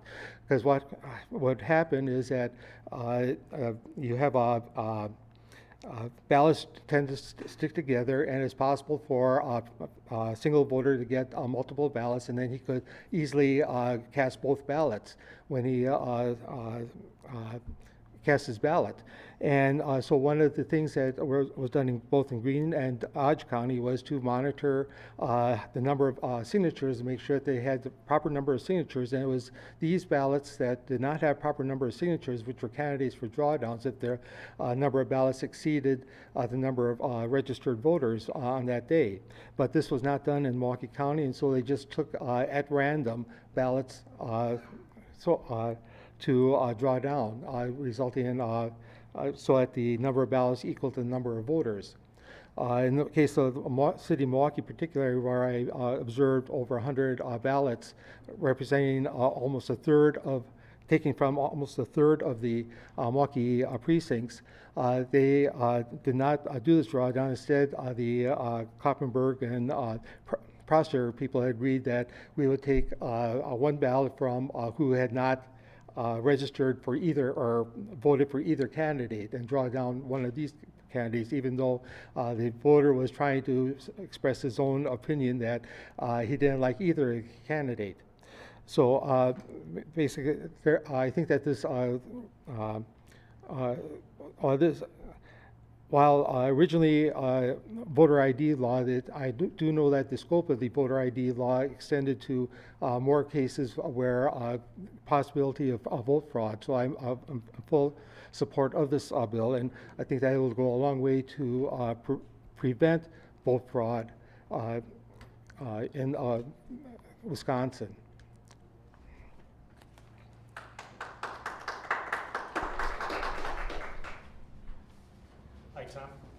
Hello. I've got one quick question before I start. The things that were passed by joint finance today, are those part of the budget, or are those things that are going to be law? I haven't seen what was passed today, but well, I watch Capital I, so I know what was passed today. And I had they've been put in the budget if they were passed by the joint finance. Okay, I don't know what they passed. There was a couple things that I'm concerned about. Number one is the conversion of credit unions to banks. That was included and it was passed today. It did go through the last legislature, it passed, and Governor Doyle vetoed it. And part of the reasoning that he vetoed it, and it was again this time, that it was policy that was created by the banks for credit unions. Credit unions were not consulted about this at all. We didn't find out, I'm on the legislative committee, we didn't even find out until Tuesday that it was included into the things today. So I'll give you a handout later on. Yeah, that's one of the big things is take it out there, give it a fair hearing, which we keep hearing that takes part and let credit unions put their input into it, because not one single credit union was asked for any input into it. Yes, I see that on your list. If you can give me a And handout, I'll talk to them. in listening to it, I found out another thing, and they took out if a bank forecloses on a multifamily unit, like an apartment building, there's certain requirements now where through that process there's different notices that have to be given out. And it's so that the tenants know what's going on. I know firsthand about it because I had an apartment on Kellogg that went through that. And so there's certain things in there that, you know, if the bank or whoever doesn't follow it, there's penalties. There's other parts in there where the current lease has to be carried over. And then there's also a part that once a new owner gets in there, a tenant can withhold 1 month's rent to cover their security deposit, because that gets lost in the shuffle. Mine ended up a little bit differently, because before the whole process went through, my landlord filed bankruptcy. So I lost $650 security deposit. But those are things that are apparently included in the budget. There's no impact to the state. You know, why are they in there? I don't know, Tom. And those are some of the policy issues that shouldn't be in the budget that are being put in the budget. And if you've got that information, I'll take that up and I'll talk to the chairman, co-chairman. That's one of the good things about charter. I can keep an eye on you through capital I about what's going on up there. One of the few good things about charter. Well, Tom, I just would say that what's been going on, and I've never seen this before, but is the Joint Finance Committee, which at this time of the year, always in the past, has devoted itself at 100% to the budget. I mean, it's a 1,400-page, $60 billion two-year document. That's always occupied their time. What I see going on up there this year is the Joint Finance Committee, while they're dealing with the budget, sets it aside and starts taking up other items. The voter suppression bill came through the Joint Finance Committee, separate from the budget. So what I'm not sure of is the things you saw happen today on Wisconsin I, they may have taken up some non-budget bills, or it may be in the budget. I don't know the answer, but they might not have been in the budget. The way I assumed that it was in the budget, but I can check on that, and I can contact you and let you know if it's in the budget or if it's a separate bill. And I can talk to you more on that, because like I say, I went through it, and you know, the bankers again are the ones that took it out of there. They're total disregard for the tenants and their rights, and they're just looking out for theirs because they don't want to take the time to send a notice out to the tenants that are in there. Okay. Then on concealed carry, one of the things again, credit unions, are they still going to allow it? Well, you don't, where if a credit union notices or posts it that weapons are not allowed on a credit union, that's allowable? Right now, it's still a proposal, but I believe that if the public or private place of business post no guns, then they have to follow that no guns. I know there was a credit union in Janesville that went through that. I wouldn't want a gun in a bank. they went through that with the open carry, where somebody actually came into a credit union in Janesville with a gun strapped on their side. Okay. You know, and you can talk about even a legitimate person that might have a concealed carry. Right. You know, credit union people are taught and trained how to react to a robbery or whatever. You could have somebody that legally could carry a gun concealed, and he says he's, you know, taking care of his rights and his protection, and start shooting, then you could jeopardize the whole workforce there at the bank, and not possibly other people that are, you know, might be in the credit union or bank at the same time. And that's a legit concern. And I'll check into the bill, and I can let you know. But I believe the way it's worded now is that if they put up a notice that no guns, then like a Walmart puts no guns, you can't go in there with your gun because it's private property. Okay, thank you. Well, and I think, Tom, the topic you raised is the giant hole in the public policy reason for passing this. I was contacted last week by the Wisconsin Hospital Association. Guess what? The Wisconsin Hospital Association wants an exemption from the bill so that nobody can conceal carry in hospitals. Well, who's against that? But how long will that line get? We want concealed carry across the state, except. We'll get back right down to probably everybody, only their own residents will they be able to conceal carry. I mean, I don't think they ought to have concealed carry in Wisconsin hospitals.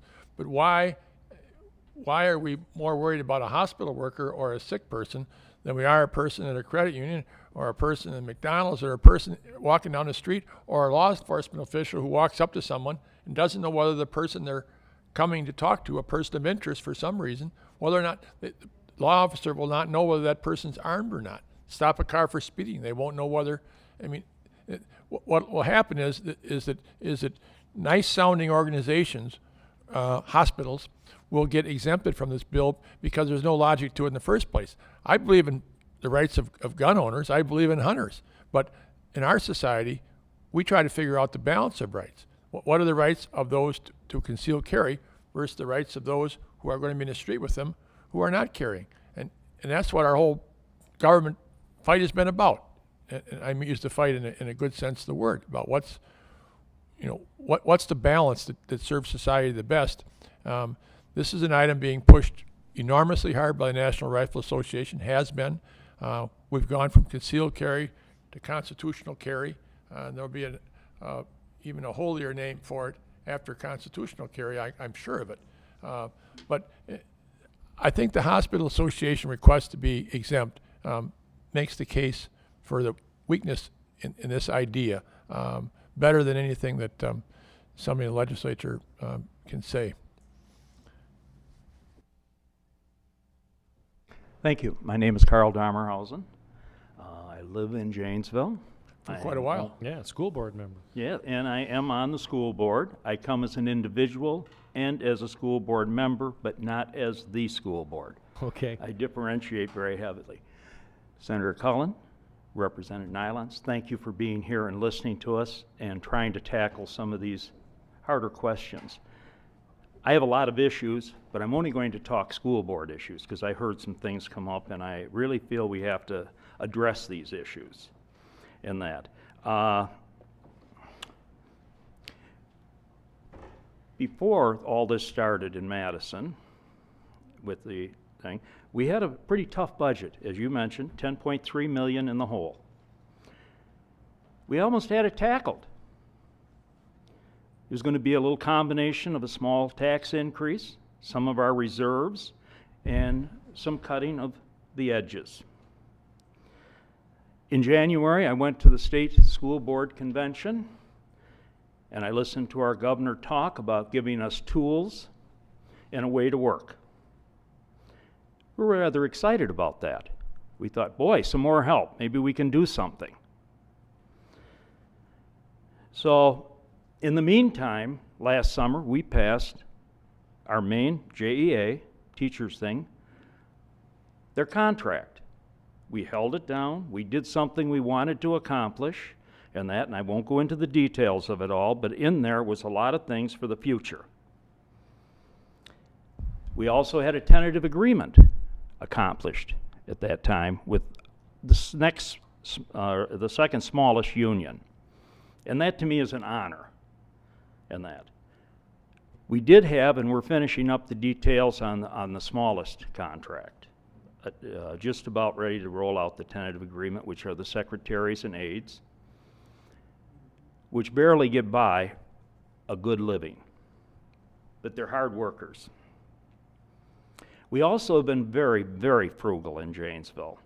As Senator Cullen will tell you, we fought hard. We have never raised the taxes even to the cost of living level since 2003. Now I say that, if you take the average, it has not ended up. We're below. Our school district spends less per child than the state average, than our peer cities, and less, now this is just spending, less per child than the surrounding municipalities or school districts. We also tax less those same representative groups. The state average, the peer city average, and that. In fact, we had in reserve 16.43% ability to tax, which over the years we have built up by not taxing and saving that for when we needed it. We would never take it all. In fact, the thing that probably would have happened is maybe 6%, which was a big tax for us increase because we don't do that. Unfortunately, when it came along, and you said, when everything got done, we're all of a sudden up to 13.4 million behind, or our deficit. Well, per student, 500 alone came from state cuts. 16.43% was erased. And we cannot raise taxes at all. No way for 2 years. You can raise So them we cannot. 2%. You can roll over 2%. You can raise 2%. We can raise this year 2%? It's in a rollover. You can roll over what you haven't used. You can raise 2%. Told us. I talked to Karen about it, and she was all aware of it, so well aware of it. She hasn't dispensed that to the board yet. Okay. Thank you. There was a rollover clause that That's the allowed you one to... that's in committee today. No. That comes out with 1.5 plus a half. No, That's- no, that's on the budget. He tried to freeze the taxes for school boards or school districts, and there's a rollover of 2% that you can use of your rollover. If you have rollover left, you can use 2% of that this year and 2% the next year. I can't doubt it. I haven't heard it. So I'll check it. Okay. But I did hear today that they, in committee, came out 1.5% starting in 2013, plus 0.5% per year of your reserve that you haven't spent. Mm-hmm. Now that's just coming out of the finance committee, I believe. So a little bit. This was the other day I heard this, so maybe they've changed things in the finance committee, and I'll find out and get back to you on that. But this was I was informed of this 2 weeks ago. It was very bare of details. That was the essence, and I copied it right out of the papers, Okay. the press release and that. But there's some other things that kind of get to us a little bit. We have contracts. We can't take it. We cannot break the law and break contracts. Mm-hmm. Before we even knew about this, we had contracts. And that's why I put the budget amendment in that I put in to assist, and that was at the request of a school board member. And This is a trailer amendment that will allow us to take money from them. yes, Will it allow us to negotiate? it will allow they will not be able to touch the bargaining privileges at all. Okay, so all we can do is take money from our employees. 5.8% that all the other government workers are paying. Which will be very hard on secretaries and that. Yeah. Well, no, it won't. You won't be able to go at the secretaries. And, well, it isn't so much that, but it'll also involve insurance, correct? Insurance, the way I worded it, the insurance is up to you whether you wanted to go with the state insurance, because even the budget repair bill does not mandate that you go on state insurance. It gives you the ability to go on state insurance. If you want to stay with insurance you have, you can still do that. And that is the same in my budget amendment. Appreciate that. Yeah. The question is, this is a bill that's up now for vote, or will be up for vote, It's or not. when? It's not a bill. It's a budget amendment. So Okay. the Joint Finance Committee has not taken it up yet. It's been put in, it's been submitted, and I'm waiting for them to take it up. Any time frames? Well, hopefully in the next couple of weeks. Well, that'd be nice. Yes. At Yeah, least it'd we'll help. know. I mean, Well, we we'll won't see be able, what- we we'll won't see be able what to we use do. it until the budget's passed. Okay. But Well, I guess what really bothers me is we also lost $849,000 to the voucher program in Milwaukee. and we've been, all three of us have been complaining about that to them up there about that, because I mean, Milwaukee's asking for more money, and when you tell them, well, we're giving you 800,000 already, that's, I mean, Now, that would mean quite a few jobs for our community. Yes. And that's because education is the future of the community. Yes. And the first thing a company looks at, where's your education, when they walk into town, and they don't come and announce, I'm here to locate a plant, what's your education? well, They come in and do I it. think the $70 million referendum that was passed years back to improve the high schools has really improved Janesville as an educational town. But we've had to Huge cut back, improvements. we have to increase class sizes. Yep. We had to cut back on the number of courses offered because of the class size. A lot of issues there, and we're losing people transferring out of the district, so we lose that income. Yep. It's an imploding type of thing that we're trying to ward off. And I'm trying to work with the school board and the governor and the Joint Finance Committee to try to help alleviate that, or assist and alleviate that down in Janesville. And I would welcome that help immensely. I I just guess we want to do it. But there is another thing that really bothers me beyond that. What's that? And that is we are losing our own local control. I don't mind helping out. I don't mind sharing things. I'm tired of the word pain. We all have felt this pain throughout this community, one way or another. I'd like to hear a little bit about responsibility. We need to share the responsibility. And that's where we need to start. But I don't like losing my control on what I can do in my schools that I was elected to represent. And that's very frustrating. It's where a state elected officials are taking away local officials' control. And we're not talking about the Civil War. We're just talking about this today. But I like to see where... I just want to ask, the control issues is the Money. ability to levy taxes. Yeah. Okay. Yeah. And I just want to add something. During my campaign, I knocked on your door too. We had a And I long talked to talk you, on my yes, front porch. And you said, don't do it by cutting spending.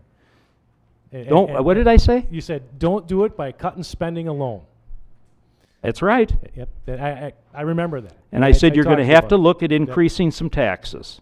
And the governor is not going to increase taxes because, and a lot of people I talk to, knocking on doors. There's people, senior citizens that haven't had a raise with fixed income over the last 3 years with Social Security frozen and paying property taxes now that are pretty high in their standards. And they told me, they said, property taxes go up, we're out of here. And that's more people leaving the city of Janesville. I talk to many families that are working two jobs, 3 jobs to make ends meet, and they tell me, we can't afford taxes anymore. If taxes go up, we're going to have to move out of this town. I don't want to see that either.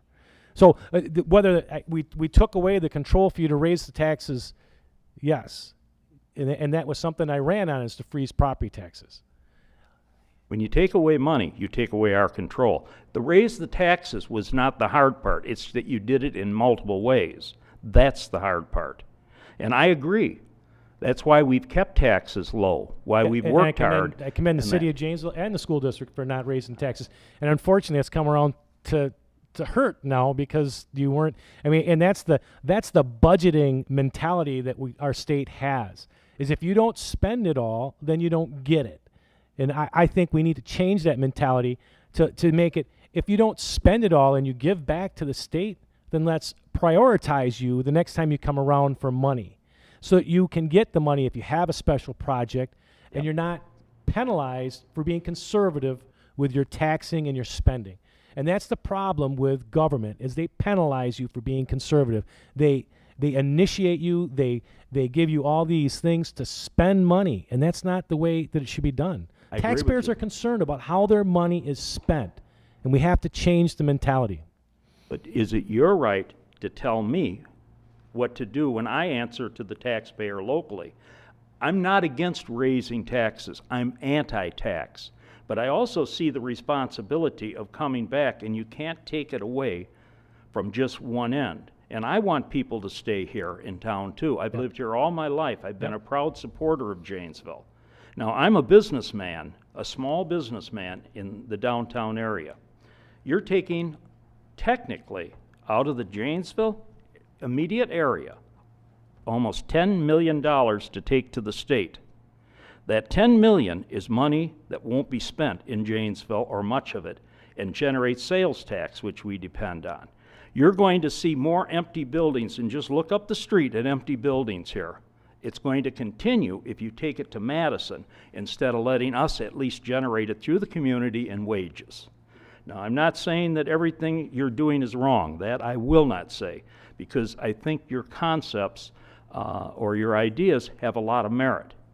But I think you have to work with the local communities too. We're in a partnership in this. Yeah. The taxpayers in a partnership. So we need to balance between us. I see too much ideology out there. I see too much extremism. But you know, we need extreme views on both sides. That's how we end up with the right area to be in. And if either side, and you saw it before, was all liberal, now we're all conservative, we're going on a roller coaster. We have to stop it, and we have to sit and do it in the middle. And that's what I want to see to do. So, Joe, I thank you for your service. Tim, I do yours too. You are both assets, I hope, to the community, and we want to go forward that way. And I thank you for giving me the time, and probably a little more than the others, to talk. So I appreciate that, and I'm a good talker. So, thank you. Were there any questions? No. I think we had a good... I will. The thing I would say is that we are essentially in this deficit situation because for the last 20 years, governors of both parties, legislatures controlled by both parties, failed to deal with this issue. They kept kicking it down the road. They kept using one-time money. We all know the story. And we've got to this point. And for one thing I admire Governor Walker for is that he's addressing what prior governors and legislatures refused to address. What I vehemently disagree with is how he's addressing it. But he is at least addressing it when former governors did. But the mess has been caused in the state capitol for the last 20 years. And the solution is that the problem is public employees. That's the fundamental thing that shows up here is that we're going to balance this budget by having public employees pay more because they somehow caused this deficit of $3 billion. They didn't. Decisions in the Capitol created this mess. Now, I understand also that public employees are a small percent of the population. Most people are not public employees. So they're kind of easy to beat on because there aren't very many of them. But I think it's wrong. And when the legislature imposed tax increase limits, property tax increase limits on local school districts and municipalities, they did it at a time that they were dumping in a whole bunch of new state money in 1993. And when they went to the 66 2/3 state share.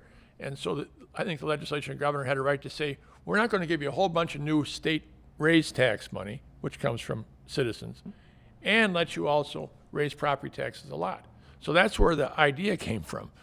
But in this situation, it's only half the deal. We're not sending you a bunch of more money. We're sending you less money and telling you you can't raise property taxes. And so it's half the 1993 deal to your detriment in the local community. And it's kind of sad to watch. Yeah, I think there are things we need to address in school funding too, in the formulas. I think there are issues we need to change because it's outdated. I mean, there are some good things about it, but I mean, look at shared revenue funding for the city of Janesville. It's out of date. One last question on that. Sure. 2%. Who gets 2%? Everyone? All the school districts. What about the city? Do they get 2%? The city, I think, is different on that, and I want to check in to see what they did today, and then I'll let you know for sure. I appreciate that. Thank you. We'll get it right. Thank you. It's a work in progress, I would say, huh?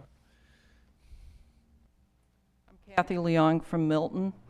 I have a question about one of your slides in the PowerPoint, the bar graph where you show that the structural deficit really jumped when Governor McCallum was Republican. And the year after that, when Governor Doyle came in, it dropped off a lot, and I didn't get a chance to get the figures from the presentation.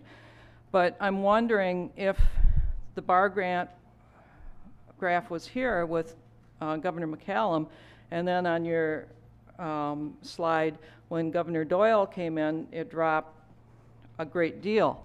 My question is, what did Governor Doyle do that got the deficit back down, and why won't that work now?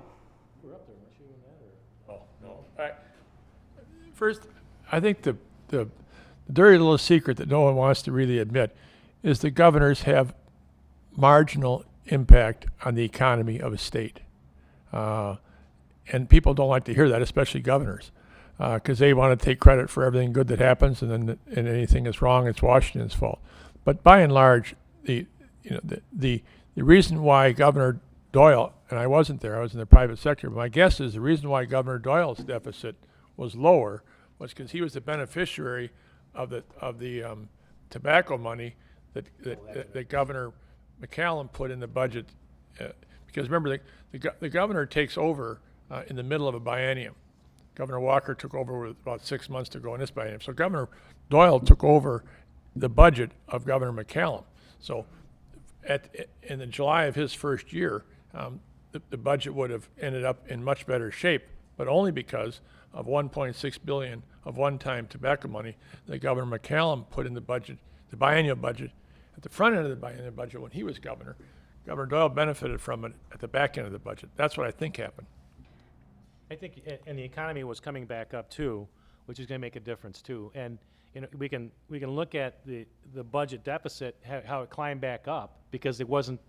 Never got back to the point where McCallum had it. Well, I did with Doyle's 20. Well, then the budget right now. Then that you we're should looking at- update your slide because on the slide it never came back to. On the last piece of the slide, the last column for 2011-13, which is what we're looking at right now, we have a $3.4 billion deficit, and that's on the slide, and that's up there. And the projection on the bottom is the 2013 to 15, which drops it way down because he eliminates. Right now, we have a $3.5 billion structural deficit, which it's dropped down now because they had more revenues come in from last year. Which we should credit Doyle for, correct? Yeah, we could credit Doyle for raising the taxes and bringing in the more money. Cullen, True. if you're crediting, I mean, you But, gotta. and your argument. I am was- giving Doyle the credit on that he raised taxes, and that is additional revenue that came in from raising the taxes. But the issue is that we can raise taxes, but if we don't address, as Senator Cullen said, the issue, which is the spending and structural deficit, if we keep building on the structural deficit or keep it the same, we're not addressing the issue. Illinois raised taxes 66%, but they didn't address their spending issues, and now their structural deficit is $8 billion because they didn't address their structural deficit. And that's the one thing, and Senator Cullen gave Governor Walker some props for that, I guess you could say, that he's addressing the issue. He doesn't agree with how he's addressing the issue, but he's addressing the issue that governors have not addressed in the past, and that is the structural deficit of spending. And I don't remember, where did Governor McCallum get the tobacco? Was that? The lawsuit that the It was a nationwide lawsuit was one, and we had Wisconsin's share of the settlement was in the billions. I don't know if it was $6 billion or $12 billion. I forget that we were going to get over an extended period of time. And what Governor McCallum did was he, rather than getting this, and it was going to be for smoking cessation programs and cover Medicaid costs caused by smoking-related health problems, et cetera, we're going to have these billions for years, is that he securitized that money. In other words, there's a time value of money, and gave up the opportunity to get the billions over several years to get $1.6 billion up front. And so that's what he did. And he took that $1.6 billion and put it in the budget to balance it. So he balanced ongoing costs with a one-time chunk of money, something that Governor Doyle did as well with other pots of money. But that's where he got the money, was he got all the tobacco money up front, tobacco settlement money up front.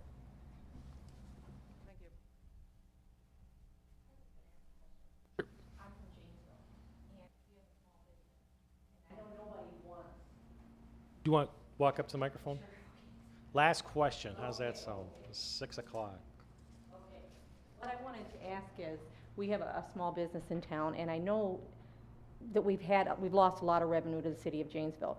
But personally, we can't afford to raise our taxes anymore. We've laid people off, Is there any good news? Is there anything that you see that's been implemented or coming down that's going to change things other than raising taxes to draw businesses in to try to meet the budget? I mean...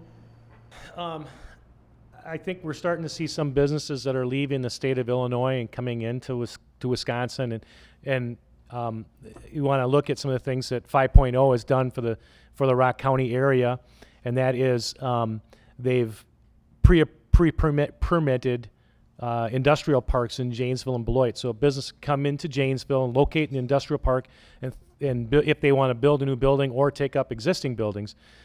We also have the the DOZE, which is a development opportunity zone for the city of Janesville and Beloit now. It's being passed for Beloit.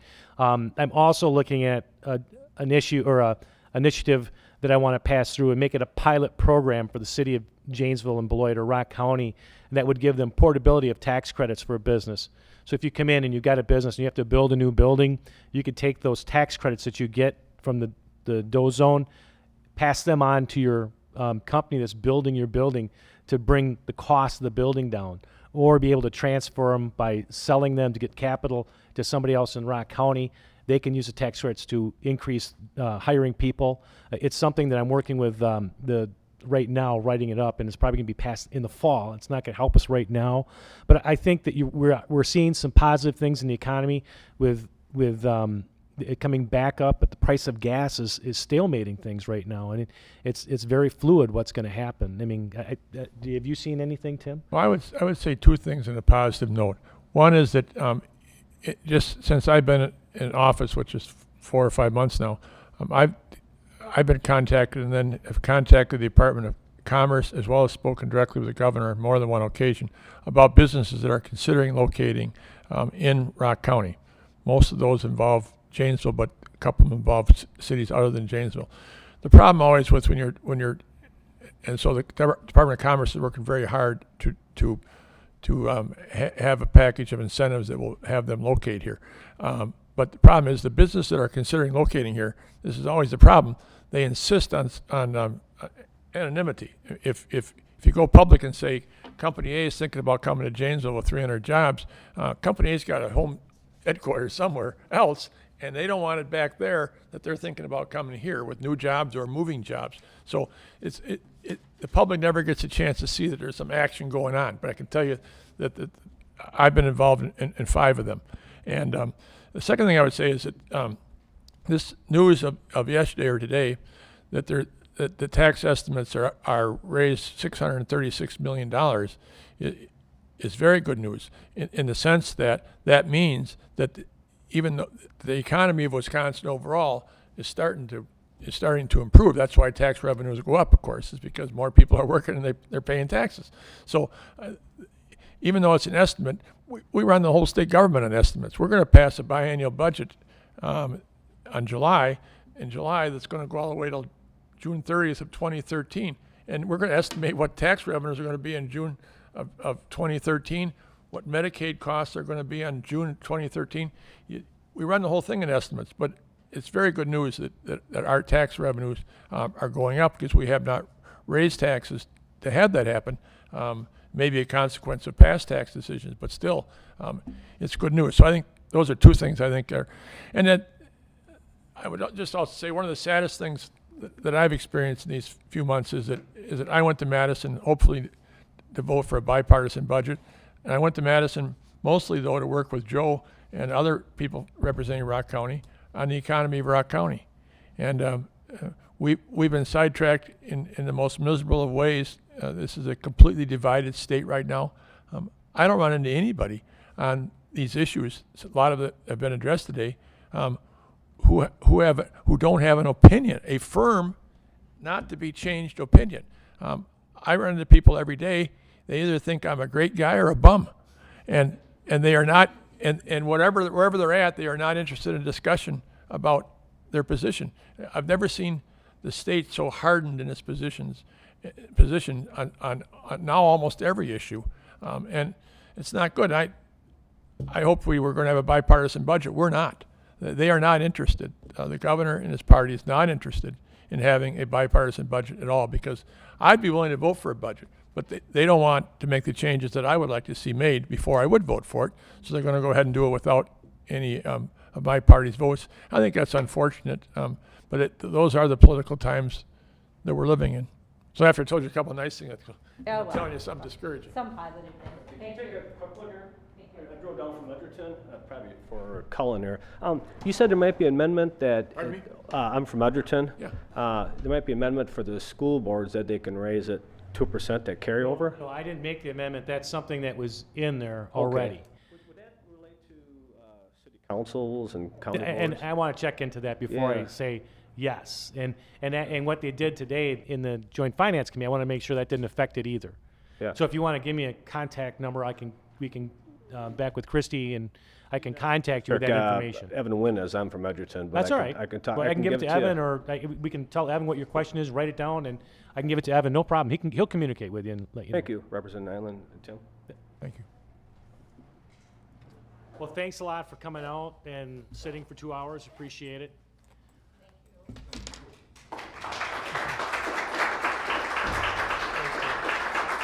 Thank you.